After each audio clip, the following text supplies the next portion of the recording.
John has won in a red state. That's something that none of the other Democratic candidates have done. So you know that he can appeal to voters that sometimes the Democratic Party writes off. We figure we can't win in these states, so we don't even try.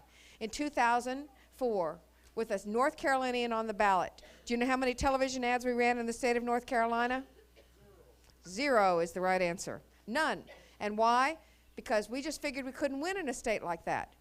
You know, we can't do that. We can't keep giving up states. We can't keep giving them a lead.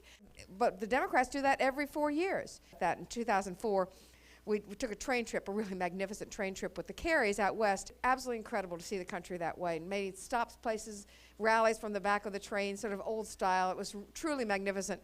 At the middle of the night, though, we are driving through Kansas. I'm sitting up, and John's sitting in the chair in our room, and I look out the window, and we're driving through the station in Lawrence, Kansas.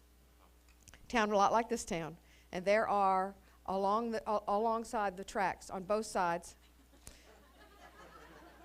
alongside the track, on both sides of the track, there are people yelling and screaming.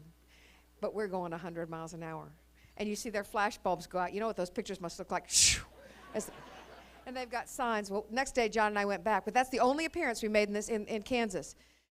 We don't try to win in Kansas. We don't try to win in Oklahoma. Could there be a more Republican state than Oklahoma? Well, maybe Montana, you know. So we don't even try to win in those states. We just give them those electoral votes. Every 4 years, we just hand them over to them, and we start from 0. We have to compete every place, because in each one of those states I named, in North Carolina, in Tennessee, in Kansas, in Oklahoma, and in Montana, every one of them has a Democratic governor. Every one can be won by the right candidate, by the candidate who believes that they can go into a red state, like our own state, and that they can talk about the issues that are important to the people there, and they can convince them that they need a leader who's going to fight for the changes that will make a difference in their own lives. That candidate is John.